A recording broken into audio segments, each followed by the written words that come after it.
At 11 p.m., my husband slapped me because there was no food on the table. He screamed, "Hurry up and serve dinner, you useless woman." I walked in and out of the kitchen for 20 minutes without saying a word. When I returned with a covered tray, they thought it would be a delicious meal, but when the lid was lifted, there was no food inside but a one-way ticket to hell for them. The clock on the living room wall read 1110 p.m. Outside the house, an absolute silence reigned. The only sound was the tires of my car crunching on the asphalt of the parking lot. I felt like my whole body was about to break. I had spent the entire day at the office wrestling with a mountain of audit documents that had to be ready by the next morning. A throbbing pain pulsed in my head as if a hammer were striking it repeatedly, but I forced a faint smile imagining the soft bed that would soon welcome me. I just wanted a hot shower and an uninterrupted night's sleep. I turned off the car engine and staggered toward the front door. The house keys jingled in my hand, which was trembling slightly from exhaustion. As the door opened, the cold blast of the air conditioner hit me straight in the face. It was strange. Normally, the living room lights would be off at this hour, but tonight every lamp was blazing. I suddenly had a bad feeling. My steps halted on the threshold as I saw 3 people sitting on the living room sofa with indecipherable expressions. My husband, Matt, was sitting in the center, his legs crossed arrogantly. To his right, my mother-in-law Sharon shot me a sharp, judgmental glare, and to his left, my sister-in-law Tiffany was fiddling with her phone, though she occasionally glanced at me with a mocking smirk. Before I could even say hello, Matt leaped up and strode towards me. His face was beet red, his jaw tight. Seeing the veins bulge in his neck, I knew his emotions were about to erupt. "Honey, I just got home from work." Before I could finish the sentence, a hard slap landed on my left cheek. Smack. The sound was so loud it shattered the silence of the living room. Instantly, a stinging, burning sensation spread across my face. The slap was so forceful my head snapped to the side. I froze on the spot. The exhaustion that had weighed down my entire body seemed to vanish in the face of the tremendous impact. My right hand, clutching my increasingly numb cheek, trembled. I looked at Matt, trying to find a hint of guilt in his eyes, but there was none, only a glint of fury about to explode. "Do you know what time it is, you cheap bitch?" Matt yelled right in my face, his spit spraying my hair. "Who do you think you are, coming home this late? What are you doing out there? While your husband is waiting at home." I swallowed the tears that were fighting to escape. "Honey, I was working late. You know, it's the end of the month, and I'm busy. I had a lot of work. Besides, I texted you this afternoon," I replied, my voice trembling but trying to remain calm. I didn't want to show weakness in front of them. Sharon cut me off with a sharp voice. The middle-aged woman stood up from the sofa and pointed a finger at my face. "What kind of wife are you? We've been here starving for an hour. There isn't a single plate of food on the table. The pots are empty, and the fridge has nothing but cold water. Are you trying to starve my son and his family on purpose?" "Huh." Tiffany chimed in without looking up from her phone screen, as if I were less important than a social media video. "Get a clue, sister-in-law. Matt's been tired all day, just relaxing at home. A wife should pick up groceries on her way home from work or cook something." "How can you come home empty-handed? You're useless." I looked at them one by one. Matt, my unemployed husband, who lied to the neighbors telling them he'd started a business after being fired 6 months ago for embezzling company funds. Sharon, my mother-in-law, who demanded thousands of dollars from me each month for her expenses without ever lifting a single dirty plate in this house. And Tiffany, my 5-year-old sister-in-law, whose only job was to sleep, eat, and shop online with my supplementary credit card. All of them lived off my sweat.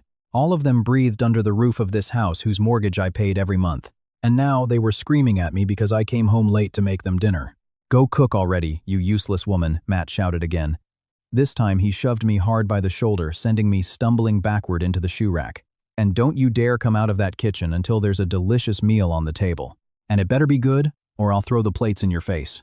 I took a deep breath, trying to suppress the rage that was beginning to burn in my chest.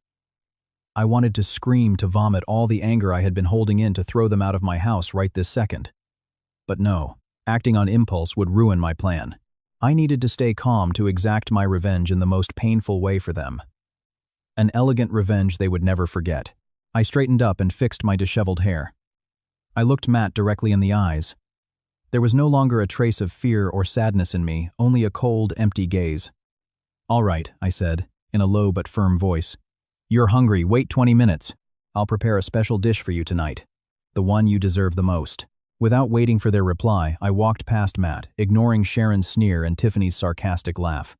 I went straight to the kitchen, the place where I used to spend hours serving them like a maid. But tonight would be different. Tonight this kitchen wouldn't produce the aroma of delicious food. Tonight this kitchen would be the place where I cooked their ruin. As soon as I entered the kitchen, I shut the door firmly. Leaning my back against it, I closed my eyes for a moment to gather my strength. The sting on my cheek persisted, but the wound in my heart was far more painful. For 5 years of marriage, I had always tried to be a devoted wife. I turned a blind eye to Matt's laziness. I tried to understand Sharon's complaints and gave in to Tiffany's immature behavior. I thought if I was patient, they would change. I was completely wrong. My patience had only fed the monster within them. They grew greedier, crueler, and more shameless. I opened my eyes. The tears I had held back had completely dried up. It wasn't worth crying over parasites like them.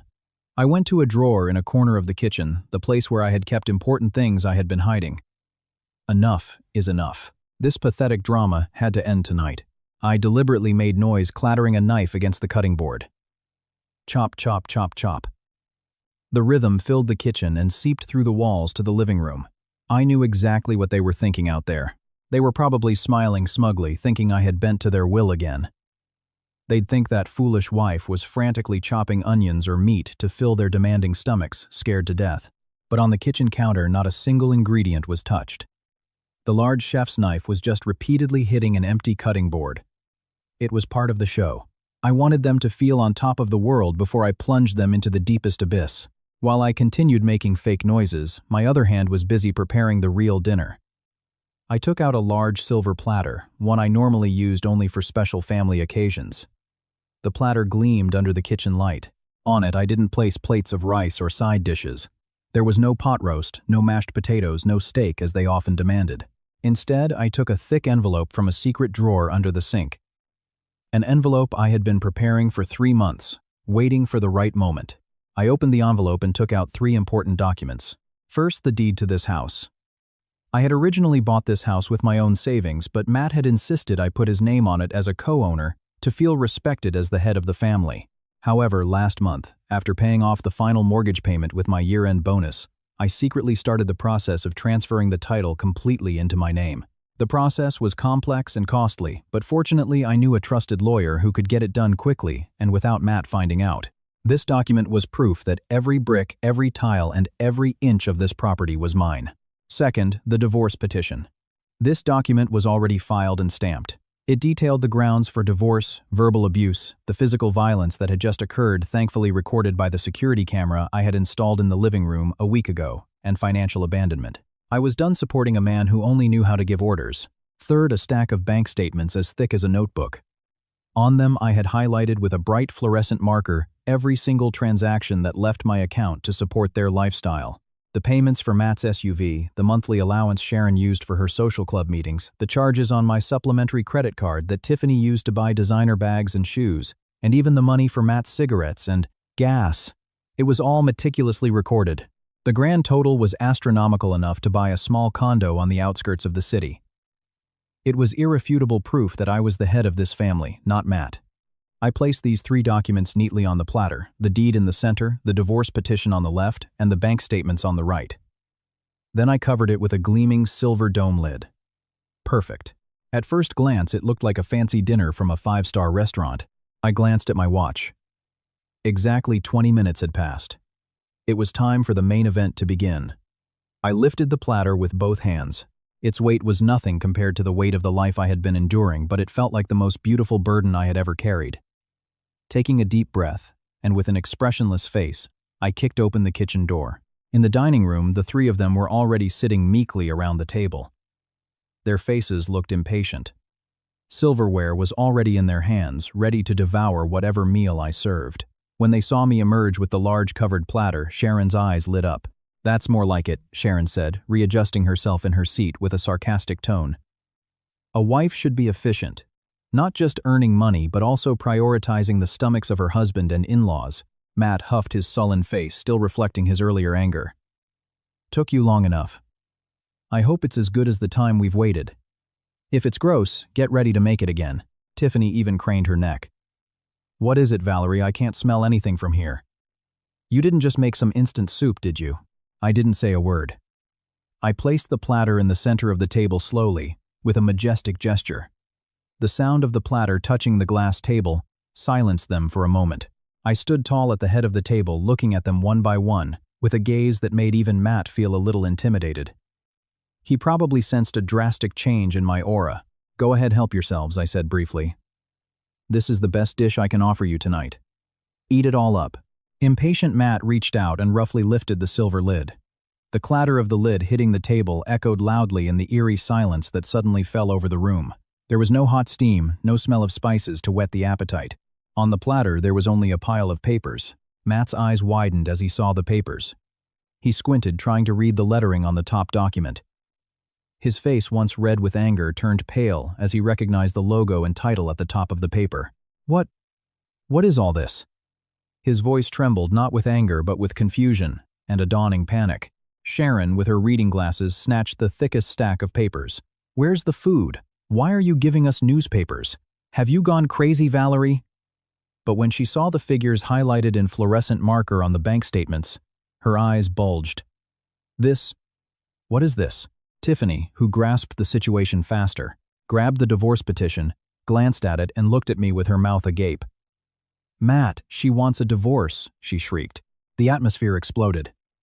Matt threw the house deed he was holding onto the table, stood up and pointed a trembling finger at my face. "Divorce papers. Who the hell do you think you are to divorce me? And this is the house deed. Why is it only in your name? Where's mine? Did you trick me?" I smiled. A very sweet, but cold and piercing smile. "Enjoy your reality, Matt. Sharon, Tiffany, fill your stomachs by looking at those numbers. That's how much of my money you've been wasting," I said, staring directly into Matt's eyes. "This house is legally and morally mine. I put the original documents in a bank safe deposit box this morning. That's just a copy, so tearing it up will do you no good." Then I turned my gaze to Sharon, who was beginning to tremble as she held the bank statements. "And as of this moment, I'm kicking all of you out of my house." "By what right do you kick us out?" Sharon shrieked, her voice so sharp it made my ears ring. "This is my son's house. Matt is the head of the family. You're just a freeloader." "Head of the family," I chuckled. A pathetic-sounding laugh. What kind of head of the family feeds his family with his wife's money? What kind of head of the family lets his mother insult his wife? You should know, Sharon, that Matt hasn't contributed a single dollar to this household in over a year. Even the electricity bill that's lighting up your face right now is paid by me, Matt growled. His hands clenched into fists, as if ready to strike me again. He rounded the table and approached me, his intent to harm obvious. "You insolent bitch. If you don't take back what you said, you'll what?" I challenged him. I didn't take a single step back. Instead, I lifted my chin, provoking him. "Hit me again. Go ahead. The security camera in the corner up there already recorded you slapping me in the living room earlier. If you lay another hand on me, that recording will automatically be sent to the cloud and to my lawyer's phone. In addition to the divorce petition, do you want a bonus charge of domestic assault?" Matt's steps halted abruptly. He looked up and saw the small camera blinking with a red light in the corner of the room. His face twisted into a mixture of fear and extreme hatred. He realized he had walked right into my trap. "Get out," I said coldly. "Right now." The silence my threat had created lasted only a few seconds before it shattered into a deafening uproar. Sharon was the first to lose her composure. The old woman who always maintained an elegant image in front of her social club friends was now screaming like a madwoman. With her wrinkled hands, she swept all the papers off the table, scattering them across the floor. Her face was streaked with tears, not of sadness, but of rage. She felt humiliated by the daughter-in-law she had considered a walking ATM. She couldn't accept the reality that her luxurious life was about to vanish.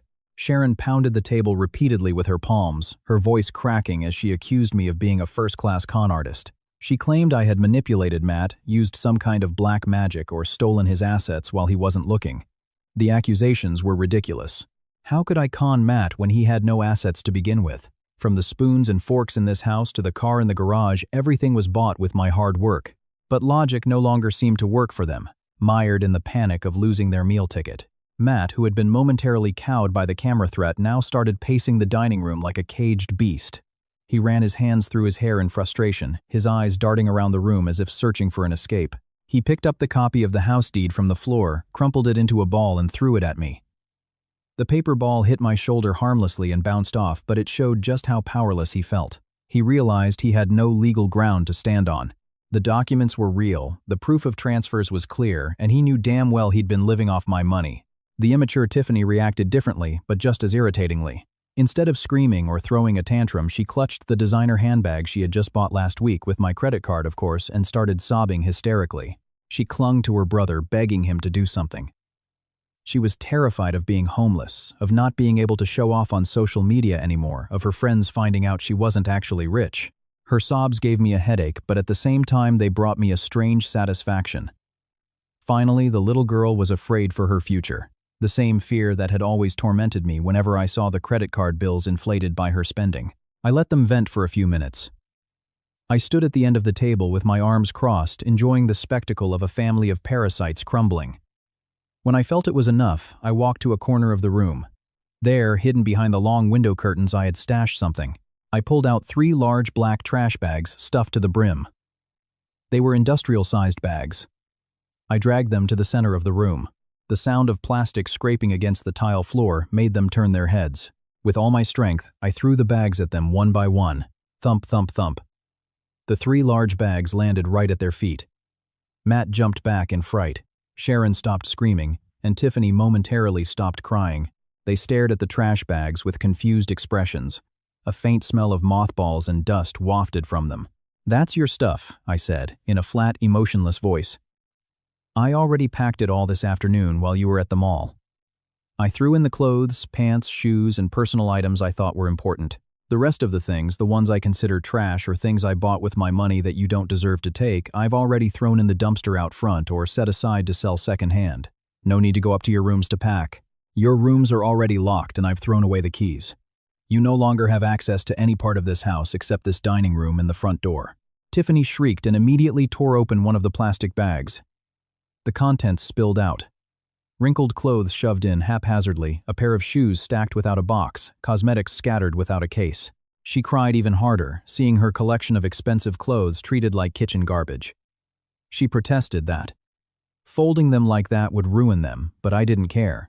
To me, they were just trash that needed to be taken out of my house as soon as possible. Sharon looked at me in disbelief, as if I had just turned into a monster.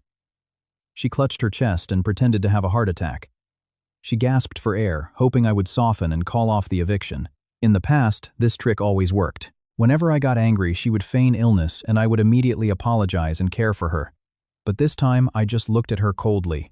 I knew the results of her latest medical checkup from last month. Her heart was perfectly healthy. The only thing sick was her heart full of envy and jealousy. Matt tried to approach me again, this time with a fake pleading tone. He lowered his voice and tried to take my hand, but I snatched it away. He started rambling about the sweet memories of our marriage, the sacred vows we once made, the gossip the neighbors would spread if we divorced. He tried to manipulate my emotions using his old weapons, compassion, and the fear of social shame. But he forgot that a woman's heart repeatedly wounded eventually hardens into rock. There were no cracks left for Matt to slip through. I glanced at my watch. 5 minutes had passed since I gave them the ultimatum. I took my phone out of my pocket, tapped the screen a few times, and showed them the screen with the emergency call button connected to the community's security gate. I looked at Matt sternly and gave him one final non-negotiable warning. My patience has run out, and I don't want to waste any more time on this cheap drama. Take those trash bags and get out of my house. Now, my order was final. I'm going to count to 10. If you're still here, I'm pressing this button. The community security guards will come and forcibly remove you. Imagine the shame of being dragged out like thieves in front of the neighbors. The choice is yours. Leave on your own 2 feet, with what little dignity you have left, or be forcibly evicted, while the whole neighborhood enjoys the free show. 1, 2, 3. Matt froze. His face was ashen. He searched my eyes for hesitation but found none. He saw a killer's sincerity. With trembling hands, he grabbed one of the large plastic bags. He yelled at Tiffany to stop crying and help him move their things. He also helped his mother, who was still faking breathlessness, to her feet. They finally realized I wasn't bluffing. The queen of the house had awakened, and her orders were absolute. The front door swung open, revealing the dense darkness of the night.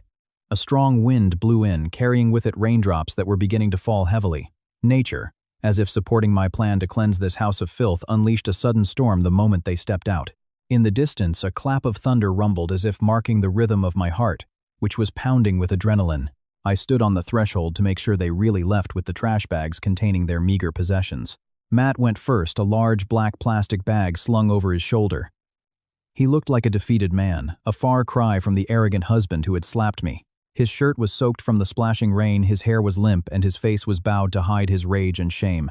Behind him, Tiffany reluctantly dragged her plastic bag. She occasionally muttered a curse when the end of the bag snagged on the pavement.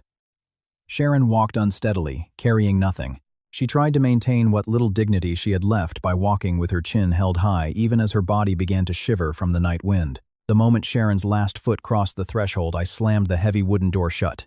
Boom! The sound of the door closing was the signal of the end of a dark chapter in my life. I immediately engaged the double lock and threw the deadbolt. I heard loud pounding on the door from outside. A few seconds later, Matt was screaming my name, hurling insults that then turned into pleas. His voice sounded faint, drowned out by the increasingly intense rain. I didn't move. I went to the front window and, pulling the curtain aside, slightly peeked outside. In the yard, the three of them were shivering in the cold. The rain was coming down harder, drenching them in an instant. The trash bags were now soaked and looked even more pathetic. Matt kept pounding on the door, hoping I would soften at the sight of their state, but he was mistaken. Seeing them soaked seemed to wash away the wounds in my heart. How many times had they left me alone in the rain, waiting for an Uber after work, while Matt took my car to go have fun with his friends? Now let them feel the cold rain down to their bones. The commotion in front of my house eventually caught the neighbors' attention. The porch lights of the houses to the right and left began to turn on. Some neighbors opened their windows or stepped onto their porches to see what was happening. Realizing he had an audience, Matt immediately changed his strategy. He no longer hurled insults, but began to shout in a pitiful voice, trying to portray himself as a victim. He yelled to the neighbors that I was a heartless wife who had thrown her sick husband and mother-in-law out in the middle of the night. He acted like an innocent victim, hoping the neighbors' sympathy would make me open the door.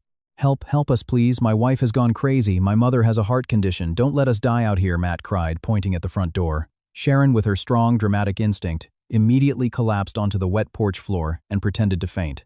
Tiffany also sat beside her and started shaking her mother's body while crying loudly, creating a dramatic scene. Some neighbors began to murmur.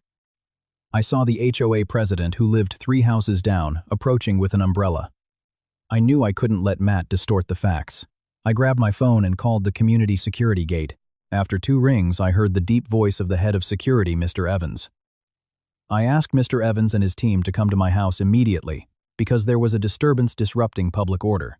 I explained that some strangers were causing a scene on my porch and disturbing the peace. Shortly after, 2 patrol cars with flashing blue lights appeared. Mr. Evans and 2 of his men got out quickly. They approached the porch where the drama of Matt's family was in full swing. I mustered the courage to open the door just enough to speak with Mr. Evans without Matt being able to force his way in. "Mr. Evans, please handle these people," I said loudly so my voice could be heard over the rain and reach the gossiping neighbors. "These people are no longer residents of this house. We have separated, and this house is my exclusive property as stated in the property records. They are trying to force their way in and causing a scene that is disturbing the neighbors. Please escort them off the property." Matt's jaw dropped. He tried to defend himself to Mr. Evans. "Sir, this is my house. My wife is just upset right now. Don't listen to her." But Mr. Evans was a professional security guard who had worked here for a long time.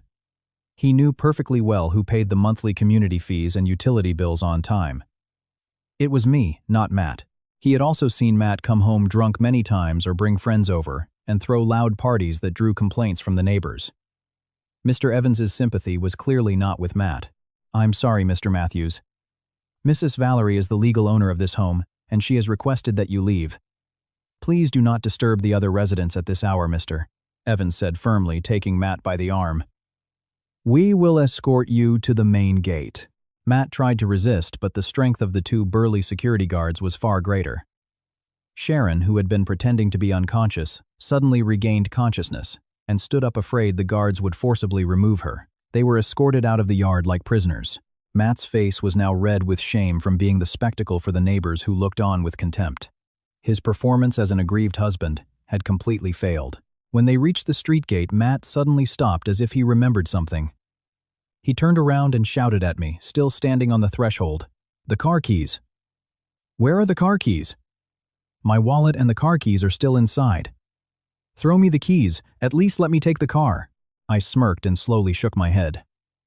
I stepped forward a bit so he could see my face clearly under the porch light. "The car. Which car are you referring to, Matt?" "The black SUV." I feigned innocence. "In case you didn't know, that car is in my name. And I paid the last installment last month with my bonus, so it's my car. I've hidden the keys where you'll never find them. You don't have a single millimeter of right to that car. But I need the car. Where do you expect us to go in this rain?" Matt shouted in frustration, his voice cracking between claps of thunder. "That's no longer my problem," I replied coldly. "Walk. The exercise will do you good, you've hardly moved lately. Or call an Uber. Oh, wait, I forgot. You left your wallet inside. And all the credit cards in that wallet are my supplementary cards, which I canceled from my banking app 5 minutes ago. So that wallet is useless to you."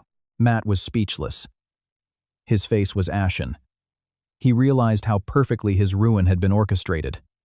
No house, no car, and not a single cent. Mr. Evans gestured for his men to keep moving them along. "That's enough, sir, let's go." "Don't bother Mrs. Valerie anymore," the guard chided Matt. Sharon and Tiffany finally accepted that they were being expelled from the luxurious home where they had lived like parasites. They stumbled under the torrential rain, dragging the black trash bags that were now their only possessions. I closed the door again and threw the deadbolt. Outside, the rain continued to pour, but inside my house, the atmosphere felt so peaceful and warm. For the first time in 5 years, I felt like I had truly come home. I felt a heavy burden lift from my shoulders. I leaned my back against the door, sighed deeply, and smiled. Tonight, I would sleep soundly. Very soundly. The gate of the luxurious community closed firmly behind them, a wall separating the comfortable life they had just left from the hellish world that now awaited them. The rain didn't stop. On the contrary, it intensified, accompanied by an icy wind that chilled them to the bone. Matt, Sharon, and Tiffany stood shivering on the empty sidewalk. The only roof protecting them was the leafy trees lining the street, which let even more drops fall.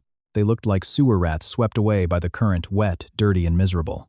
The black trash bags, their only possessions, felt heavier and heavier as rainwater seeped through the poorly tied openings. They walked aimlessly on the flooded sidewalk. The dim light from the street lamps illuminated their desperate faces. Matt checked his pants pockets over and over, hoping for a miracle in the form of a forgotten bill or a debit card that had been spared. But no luck.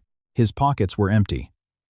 His expensive leather wallet containing his ID, driver's license, debit, and credit cards was left on the nightstand in the bedroom. Valerie had calculated everything meticulously. Without that wallet, Matt was a nobody. He couldn't rent a hotel room, buy food, or even a hot tea from a street vendor. His identity and financial access were now locked away in the house he was forbidden from entering. Sharon began to grow delirious from the cold. Her teeth chattered, and her lips started to turn blue.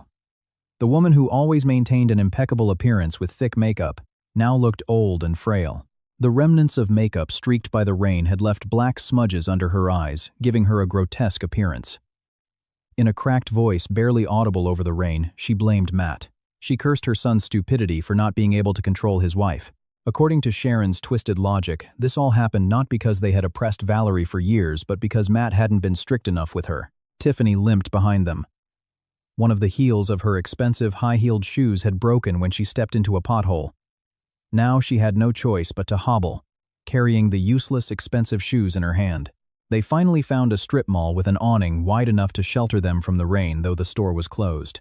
Without a word, they dropped their exhausted bodies onto the cold, dusty tile floor. Matt leaned against the cold metal security gate.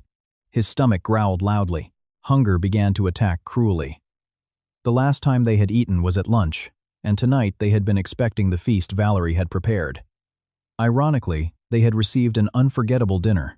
Though it wasn't food that could be chewed, the image of a hot plate of pot roast and mashed potatoes now floated before Matt's eyes, torturing him slowly. Tiffany, who took out her phone with its slightly cracked screen, tried to call an Uber with the 10% battery she had left, but her fingers stopped over the screen. She realized the payment method on the app was directly linked to Valerie's supplementary credit card. With trembling hands, she tried to book a ride, and as expected, a transaction failed notification appeared on the screen. Valerie had blocked everything. Tiffany called her high society friends for help. The first call went unanswered. The second was rejected.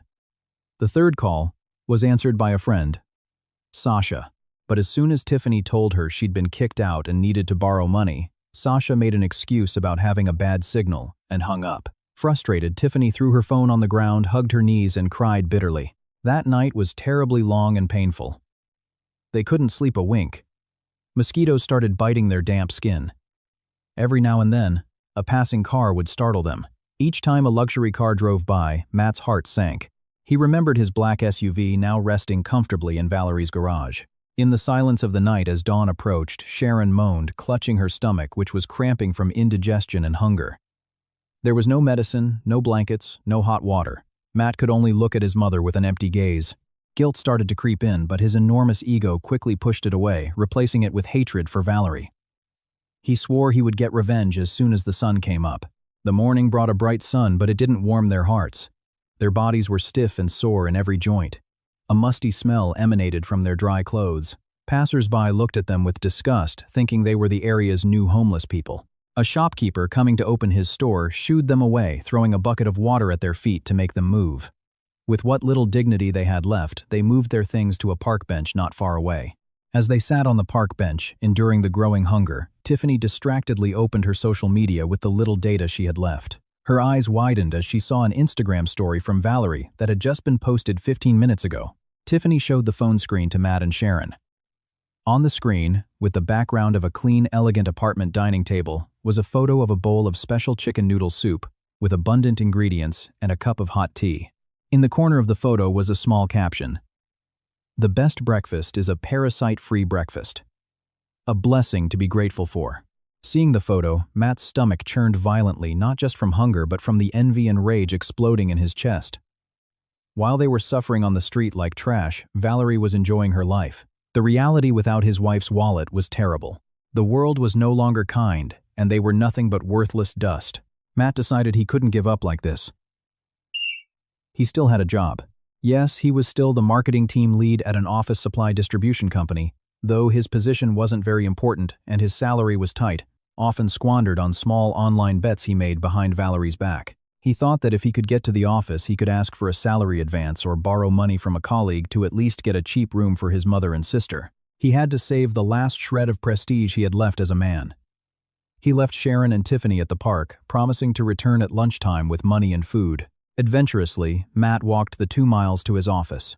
He stopped by a public restroom to wash his face and fix his messy hair. He couldn't get the musty smell out of his very wrinkled shirt, but at least he cleaned his muddy shoes with a wet paper towel. He looked too pathetic to be a team lead, but he had no other choice. Upon arriving at the office lobby, the receptionist looked at him with a frown. Normally, Matt came to work in impeccable clothes, expensive cologne, and a stylish look that Valerie had helped him create. Today, he looked like he had just survived a natural disaster. Matt ignored the strange look and went straight to the elevator. Inside the elevator, 2 employees from another department discreetly covered their noses and whispered to each other while glancing at Matt. Matt pretended not to see them and stared straight ahead with a stoic face. His heart was pounding. He was afraid the secret of his poverty would be exposed. As soon as he reached his desk, before he could even sit down, an HR employee was standing there with a serious face. "Mr. Matthews, the director and the head of HR are waiting for you in the meeting room right now," the employee said without smiling. Matt's mood instantly soured. Normally, these sudden calls were not a good sign. With hesitant steps, he followed the employee to the meeting room at the end of the hall. Inside, the director and the head of HR were waiting for him with a stack of documents on the table. Their faces were cold and showed no kindness. Matt sat in the indicated chair and, despite his trembling lips, tried to force a friendly smile. "What's wrong, mister? Director Sir Yu called for me so urgently this morning," he asked, feigning ignorance. The director threw a blue folder at Matt. "No need for excuses. We've been conducting an internal audit for a week and have found numerous irregularities in the financial reports of the marketing team you lead." Matt's heart seemed to stop. With sweaty hands, he opened the folder. Inside was evidence of embezzlement of operating funds, falsification of gas receipts, and even inflated expenses for client dinners that never happened. All this time, Matt had been siphoning off company money to cover his personal expenses or pay his gambling debts. Before, whenever there was a cash discrepancy, Valerie, who worked as a CPA at a prestigious accounting firm that was the external audit consultant for this company, would fix the reports or even cover the deficit with her own money to protect her husband's career. Valerie had done it to save her husband's face, but now that protective shield was gone. Valerie was no longer covering up the skeletons Matt was hiding. On the contrary, perhaps she was the one who tipped off the internal audit team to investigate Matt's department more thoroughly. I can explain, Mr. Director. It's just a clerical error. Matt excused himself nervously. Cold sweat started to run down his temples. A clerical error, scoffed the head of HR. $50,000 has gone missing in 6 months, and you call that a clerical error? We've checked with the restaurants and gas stations you attached. All these receipts are fake. And what's worse, we've also received information that you've been using company property for personal purposes. Mr. Matthews, the director, interrupted with a loud, firm voice. The company cannot tolerate this type of criminal behavior. As of today, you are terminated with cause. You will not be paid a single cent of severance, because the company's losses are greater than what you are owed. And one more thing, if you don't return that $50,000 within 48 hours, we will pursue this legally. The police will come looking for you. Matt's world collapsed in an instant. Fired for cause, no severance, threat of jail time. He slumped in his chair. His mouth was open, but no sound came out. It was over. His only lifeline had just been cut. He tried to beg, even got on his knees at the director's feet, and cried, forgetting his pride, but the decision was firm. 2 security guards were called to escort Matt out of the building. The scene of the previous night's eviction was repeated. This time at his workplace, Matt was dragged between the desks of his colleagues who looked at him with a mixture of surprise and disgust. The whispers were loud. The news of his corruption spread like wildfire. He was forced to pack his personal belongings into a cardboard box. He didn't have many valuable things at his desk, just a photo of himself posing like a successful man. When Matt walked out of the office building lobby with the box in his hands, his eyes caught a sight that squeezed his chest and made it hard to breathe. A luxurious silver sedan pulled up right in front of the VIP lobby of the building next door, a much more prestigious business center. The car door opened, and the figure of a woman he knew very well emerged. It was Valerie, but this Valerie looked very different. She was wearing an elegant, modern business suit. Her hair was impeccably styled, and she wore sunglasses that gave her a very distinguished air. She walked with confidence, accompanied by 2 assistants carrying briefcases. Valerie was on her way to a meeting with an important client. Her career was on a steep upward trajectory. Matt wanted to scream his wife's name. He wanted to run to her, but his feet felt as heavy as lead. He saw his reflection in the building's glass, disheveled, dirty, smelly, and holding an old box. In contrast, Valerie shone like a diamond freshly cleaned of mud. At that moment, Valerie glanced in his direction. Behind those dark sunglasses, Matt felt a sharp, penetrating gaze. Valerie didn't stop, didn't greet him, didn't even show a flicker of surprise. She simply turned her head and continued on her way into the skyscraper, leaving Matt frozen like a true loser on the hot sidewalk. The collapse of Matt's career was the piece that perfectly completed his suffering, while the woman he had abandoned was now flying so high she was unreachable. Matt returned to the park with heavy steps, as if carrying a ton of weight on his feet. The midday sun was scorching, burning the back of his neck, unprotected by the collar of his now dirty, sweat-smelling shirt. He clutched the box of his office belongings, a symbol of his failure that he would now have to carry everywhere. Along the way, his stomach wouldn't stop rumbling, twisting in pain and begging to be filled. But that hunger was nothing compared to the fear that now gripped his throat. He had to face his mother and sister with no money, no food, and worst of all, the news that he was now an unemployed man with a criminal record at his company. When he reached the park, he was met with a miserable scene. Sharon and Tiffany were huddled on a park bench with peeling paint. They looked like wilted plants, forcibly uprooted from the earth. Sharon was massaging her swollen legs while Tiffany fanned her face with a piece of torn cardboard, a look of annoyance and disgust on her face. When they saw Matt appear in the distance, their faces lit up for a moment.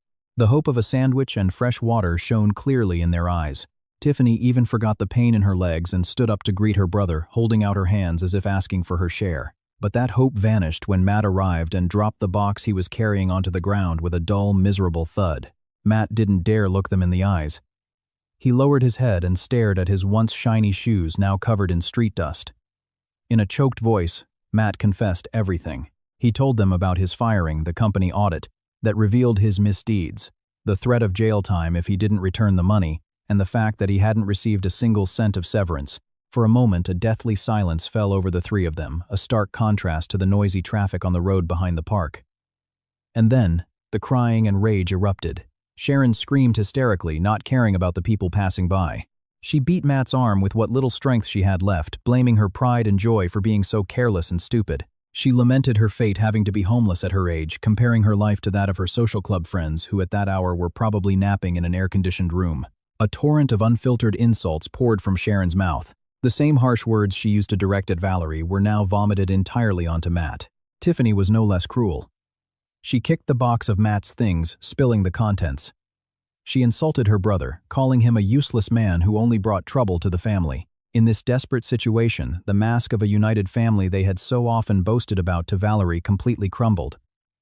There was no more affection or mutual support, only the selfish survival instinct of each individual. They blamed each other for the sudden poverty that had befallen them. Tiffany blamed Matt for embezzling funds. Matt blamed Tiffany and Sharon for pushing him to embezzle with their luxurious lifestyle. And Sharon blamed both of them for not finding rich spouses to take care of their lives. When the fight which had left them exhausted and even hungrier subsided, Matt made a desperate decision. He took off the luxury watch he wore on his wrist, the only valuable item he had left that Valerie hadn't confiscated because he was wearing it when she kicked them out. He also forcefully demanded the gold earrings Tiffany was wearing.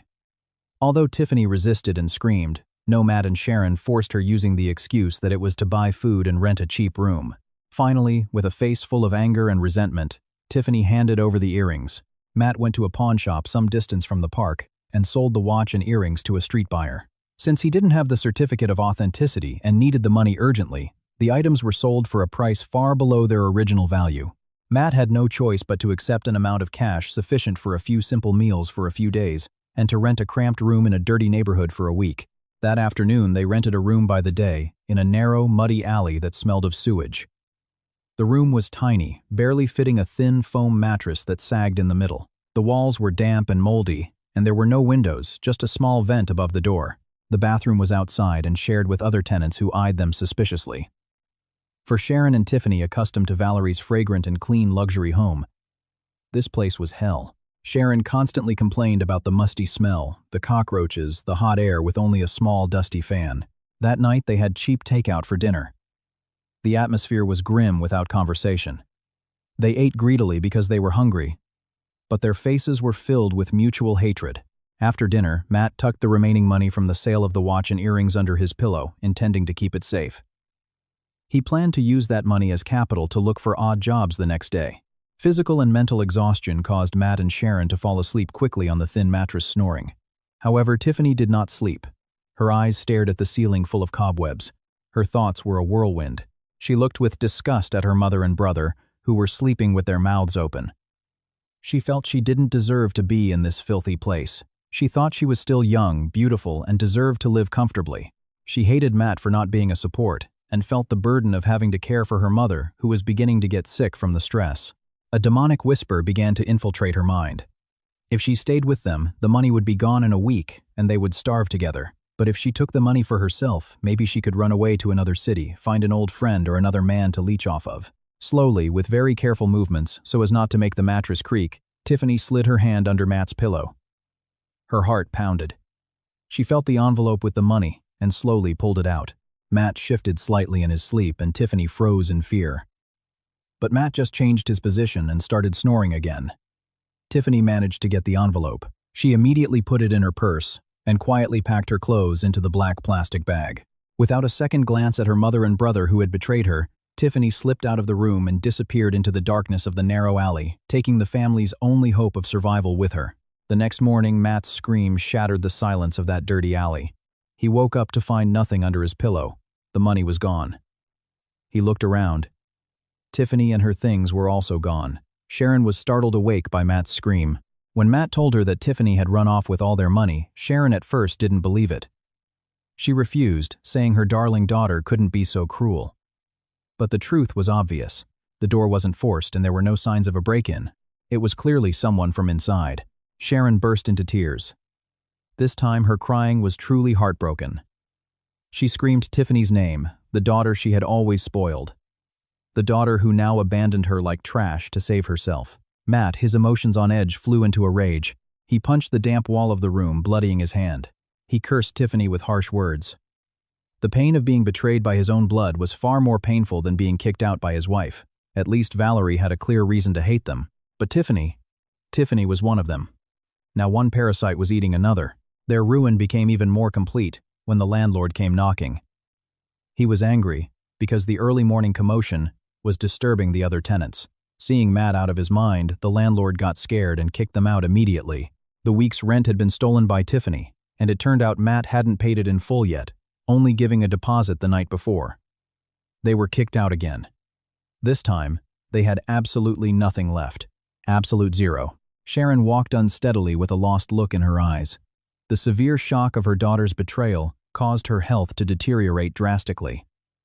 Her face was pale, and she was sweating cold. Matt had to support his mother as they walked down the hot street. In the midst of extreme desperation, Matt remembered the one place that was once his home. A foolish hope arose in his mind that maybe Valerie had calmed down. Maybe Valerie would feel compassion seeing the state of his mother who looked like a walking corpse. With his last remaining strength, Matt supported his mother and walked several miles back to the luxurious community where Valerie lived. When they arrived, the sun was about to set. They looked like beggars. The security guard at the main gate recognized them and looked at them suspiciously. But Matt pleaded, saying he wouldn't go in. He just wanted to see the house from a distance. Matt stood on the other side of the street facing his old house. The house looked dark and quiet. Valerie's car was not in the garage. The garden was clean and the lawn was manicured. But there was one thing that made Matt's knees buckle instantly. In front of the house's fence was a large sign, a striking yellow sign with big red letters that said, "For sale, urgent. Contact number X." Matt's hope was shattered. Valerie had not only kicked them out, but she was selling the house full of memories to erase any trace of them from her life. The house was empty. Valerie was gone, taking her success and happiness with her, leaving Matt and his mother truly alone in this cruel world. Matt collapsed onto the asphalt and, hugging his mother's knees, cried silently in the shadow of the house he had once abandoned. For Valerie, the days after kicking out, Matt and his family were filled with a healing silence. There were no more morning shouts for coffee, no blaring TV with Sharon's favorite soap operas, and no complaints that the food was too salty or the clothes weren't ironed properly. The house became so quiet she could hear the ticking of the wall clock and the sound of the wind rustling the trees in the backyard.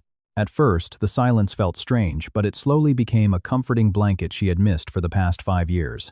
The first step Valerie took to put her life in order was to clean the house literally and figuratively. She hired a professional cleaning company to scrub every corner, throw out any of Matt's belongings that might have been left behind, and replace the sheets, curtains, and even the rugs the family had walked on. She wanted to erase their footprints and their scent, the smell of Matt's cigarettes and Sharon's cloying perfume from her sacred space. After the house was clean, Valerie immediately contacted a trusted real estate agent. She decided to sell the house. Although the house was the fruit of her blood, sweat, and tears, its walls held too many bad memories. She needed a completely fresh start in a place where there were no memories of slaps or insults. The selling process was quick. Its prime location and excellent condition attracted many potential buyers. Within 2 weeks, the house was sold for a satisfying price. With the money from the sale plus her savings, which were now intact, no longer devoured by parasites, Valerie bought a penthouse apartment in the city center. The apartment was smaller than the old house, but far more luxurious, modern, and with a very strict security system. From the windows of her 30th floor apartment, she could see the twinkling city lights at night, a landscape that symbolized her bright future. Valerie's career also took off like a rocket. Without the headaches and drama that consumed her emotions, she could focus 100% on her work. The major audit project she was leading was completed with excellent results well ahead of the deadline. The client was extremely satisfied with her meticulous and professional work. The head of the accounting firm did not hesitate to promote Valerie to senior partner. This promotion came with new perks, a more luxurious company car, a personal assistant, and of course a much higher income. Valerie now looked different. She changed her style of dress. The old dresses she used to wear for fear Matt would get angry if she bought new clothes were now donated. She filled her new wardrobe with elegant business suits from a famous national designer. Her face, once tired and dull, now glowed thanks to regular skincare, and most importantly, a happy heart. Her colleagues often told her that after her divorce, Valerie looked 10 years younger. For Valerie, divorce wasn't a shame or a failure but an operation to remove a malignant tumor that had saved her life. The divorce proceedings in family court were much simpler than she had imagined. Since Matt had no fixed address and failed to appear for any of the court summonses, the notices were sent to the old house address. However, Matt wasn't there and didn't respond to the public notices in the media. The judge issued a default judgment. Valerie officially became a divorced woman in a short time. When the judge's gavel struck, Valerie didn't cry. On the contrary, she smiled in relief and thanked God in her heart several times. She walked out of the courthouse with a light step as if the chains that had bound her feet had been broken. That night in her new lavender-scented apartment, Valerie sat comfortably on the imported leather sofa and enjoyed a cup of hot herbal tea. While reading a bestseller, her phone vibrated on the marble table. She received a message from an unknown number. Normally, Valerie ignored messages from unknown numbers, but for some reason her intuition told her to open it. The message was short, but full of desperation. "Valerie, it's Matt. I borrowed someone's phone at a shop. Please, Valerie, your mother-in-law is very sick. We're sleeping under a storefront. Tiffany ran off with our money. I feel like I'm going to die if this keeps up. I'll change, I promise. Please let us come back.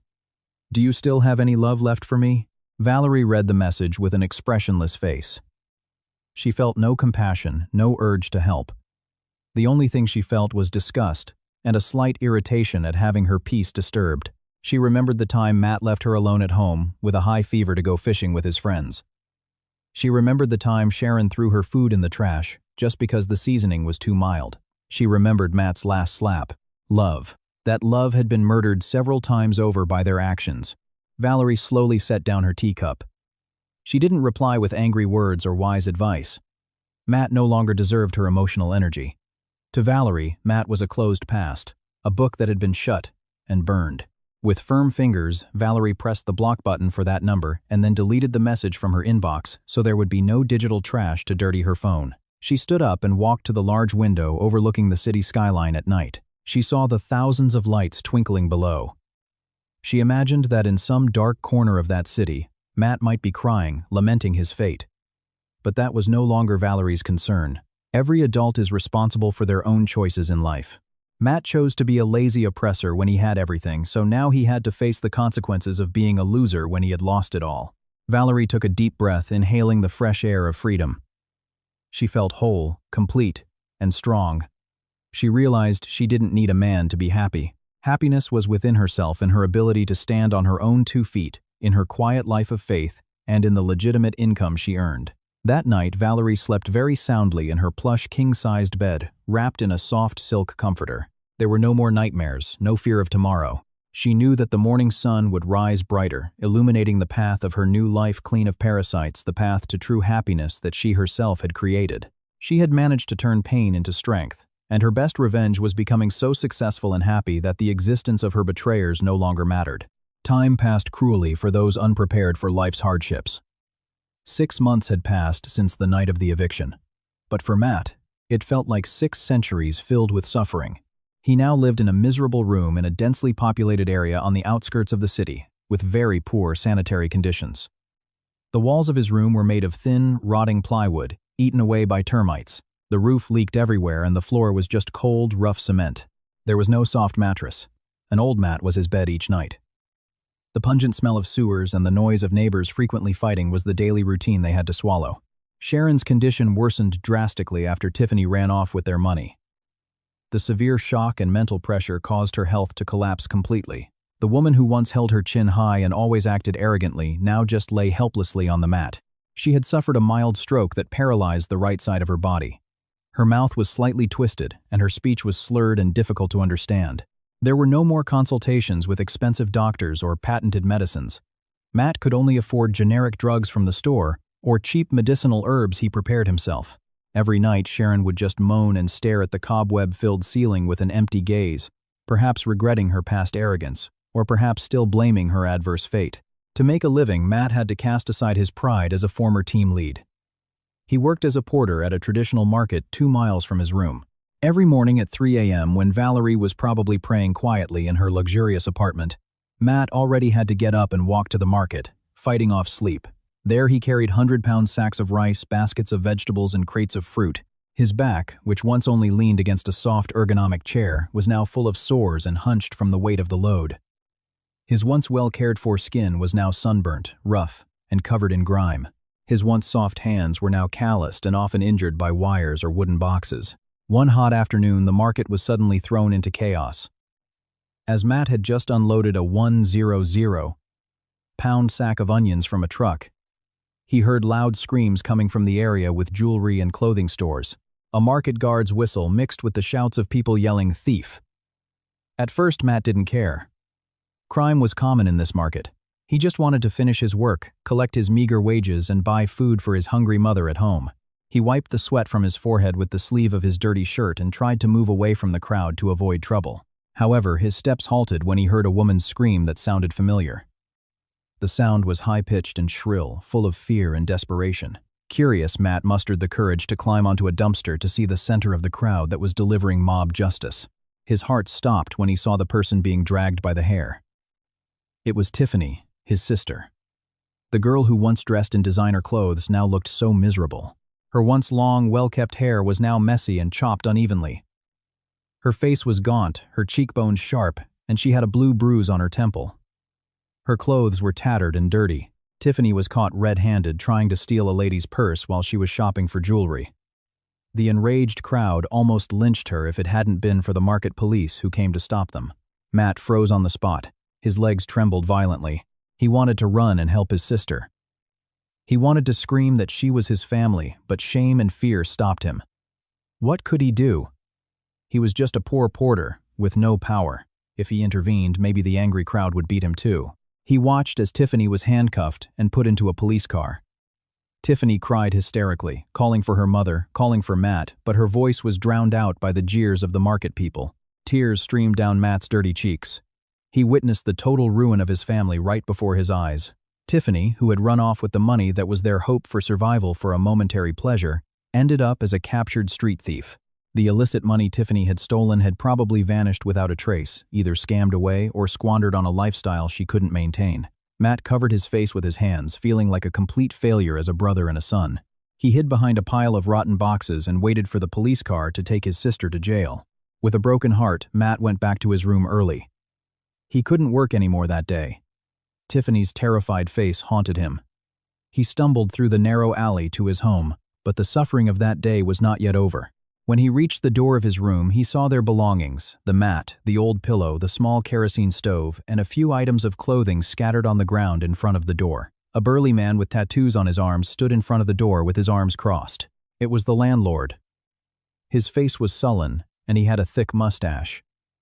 Seeing Matt arrive, the man immediately spat on the ground. "Hey Matt, welcome back.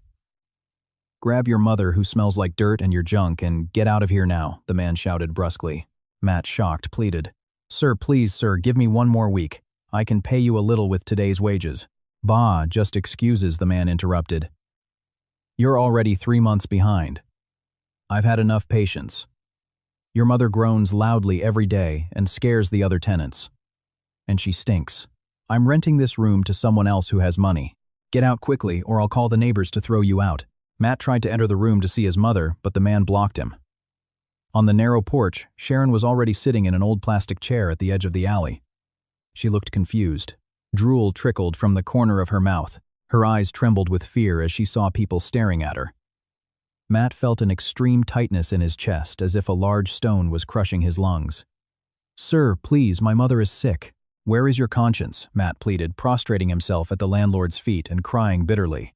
His pride was completely gone. He was willing to kiss a stranger's feet for a roof over his mother's head. But the man was unmoved. "Conscience doesn't buy rice, friend. Business is business." "Get out," the man said lightly, pushing Matt on the shoulder with his foot. That afternoon, as the sky began to cloud over, Matt helped his paralyzed mother. He carried a bundle of dirty clothes on his back, and with his left hand guided Sharon, who was dragging one leg. They had been kicked out again. This time they had nowhere to go, no savings, no relatives. Tiffany was in jail. They were truly, completely homeless. Matt took his mother and walked aimlessly, looking for a quiet storefront awning or a dry bridge to spend the night. Karma had found them in the cruelest way, repaying them for every tear they had once made Valerie shed. 1 year later, a luxurious banquet hall in the city center was beautifully decorated. Fresh flowers adorned every corner. Chandeliers hung majestically, casting a golden light. Outside the building, dozens of congratulatory wreaths sent by various large companies and local officials were lined up. Today was the grand opening of Valerie's 5th boutique and the launch of the charitable foundation she had created to help women who were victims of domestic violence and to promote economic independence for vulnerable groups. Valerie, on a small stage, cut the opening ribbon with a sincere and charming smile. She wore a fashion creation she had designed, herself a long dress of simple design but radiating a luxurious elegance. Her hair was impeccably styled and her clear, carefree face glowed. The flashes of reporters' cameras continuously captured the image of the woman, who was now an inspiration to many. Valerie was no longer an oppressed, fearful woman. She was a symbol of rebirth and success. After the official ceremony, the social contribution activities continued. Valerie and her team prepared 1,000 deluxe meal boxes and cash aid to be distributed to the poor, who had gathered in the side courtyard of the building. Valerie insisted on distributing the gifts herself. She wanted to see the faces of the beneficiaries share a smile and be grateful for the abundant blessings God had entrusted to her after the storm of her life had passed. The long line of people waiting for aid stretched out neatly. Valerie, with patience, shook each person's hand, handed them the meal box and the envelope, and prayed for them. The smell of sweat and dust from the people in line did not bother Valerie. She continued to smile kindly, her eyes radiating affection. Finally, it was the turn of a gaunt man pushing an old wheelchair. The man wore a t-shirt with holes in the shoulders and pants caked with dirt. His body was just skin and bones. His hair was long, messy, and greasy. A pungent odor emanated from his body, a mixture of garbage and stale sweat from not having seen soap in a long time. In the dilapidated wheelchair he was pushing sat an old woman in a much worse state. The woman was emaciated. Her hair was white and messy, her gaze was empty, and her mouth constantly mumbled without sound. Valerie took a meal box and an envelope and with a kind smile offered them to the man. "Here you go, sir. I hope this is a blessing for you and your mother. Don't forget to pray," Valerie said in her characteristic soft voice. The man did not immediately take the meal box. His dirty, trembling hands paused in midair. He lowered his head. His eyes were fixed on the high-heeled shoes Valerie was wearing. Those shoes, he remembered seeing that model of shoe in a magazine his wife used to read. Slowly, the man lifted his head. His sunken eyes met Valerie's beautiful ones. In that moment, time seemed to stop. The man's mouth opened slightly. His Adam's apple bobbed as he swallowed a bitter lump. Tears immediately filled his cloudy eyes. He recognized that face. The face he had once slapped. The face he had once insulted daily. The face he had once abandoned for his pride. It was Valerie, his wife. The wife who had once served him with all her heart. The wife who had once washed his clothes. The wife who had once taken care of his life. Valerie, the man's voice came out so weak it was barely audible, like the sound of the wind. Valerie was speechless for a moment. She looked closely at the man before her. She saw those eyes, that nose, and the outline of that face. Though covered in dirt and suffering, Valerie recognized who he was. It was Matt. And the old woman in the wheelchair was Sharon. Her ex-husband and ex-mother-in-law were now before her as beggars waiting for her charity. Valerie's heart beat calmly. There was no outburst of anger, no burning desire for revenge, nor a compassion that would make her cry. Just a flat, empty, strange feeling, as if she were looking at a stranger with no history in her life. Hatred required energy, and Valerie no longer wanted to waste her energy on them. They had already become an irrelevant past. Matt waited for Valerie's reaction. He expected her to get angry, to insult him, or to cry with compassion and hug him. He hoped there was even a little bit of feeling left. Matt wanted to prostrate himself and beg. He wanted to scream that he was sorry. He wanted to tell her how shattered his life was without her. He wanted to tell her he regretted it so much, a regret that had burned him every moment of this past year. But Valerie did none of that. Valerie simply nodded politely. Her professional smile did not change one bit. She placed the meal box and the envelope in Matt's trembling hand and calmly turned her gaze to the next person in line. "Please move along, sir. The line is still long." "I feel for the lady waiting behind you," Valerie said softly, but firmly, as if speaking to a stranger blocking the way. Matt's heart shattered, more shattered than when he was kicked out of the house. Valerie's indifference was the most painful punishment. He was treated as if he didn't exist. He was considered like the passing wind. Valerie had completely erased him, not just from her life but also from her memory. Valerie had won completely. The woman had closed the book of her past and burned it to ashes. A security guard approached and politely asked Matt to move along as he was holding up the line. Matt, with hesitant steps, pushed his mother's wheelchair and moved away. Sharon, who understood nothing, just reached out for the meal box on Matt's lap. Hungry. Matt stopped on the sidewalk on the other side of the luxurious building. He knelt beside his mother's wheelchair. In the distance, he saw Valerie get into a gleaming black luxury sedan. A personal driver opened the door for her. Valerie got into the car elegantly, without a single backward glance in Matt's direction.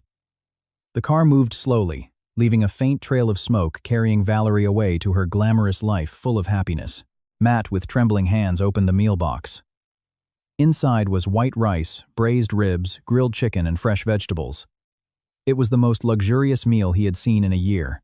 He fed a spoonful of rice to his mother, who immediately chewed it greedily, and then Matt took a spoonful for himself. The food tasted delicious. It was the best catered food, but on Matt's tongue it tasted like a mixture with the salty tears streaming down his cheeks. He cried bitterly, becoming a spectacle on the crowded sidewalk. He clutched the meal box his ex-wife had given him, as if it were the only link he had left. Regret came too late, far too late. He had thrown away a diamond for a sharp stone, and now that stone was wounding him until he was numb. There was no going back.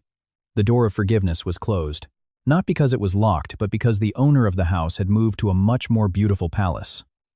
The story of their lives ends here, at very different points. Valerie flew high on the wings of sincerity and effort, while Matt and his family sank into the quagmire they themselves had created. That day, an absolute truth was proven. The best revenge is not anger or insults, but being so happy, so successful, and so peaceful that the existence of the people who once hurt you no longer matters. Their ruin is just a small footnote in your thick history of success.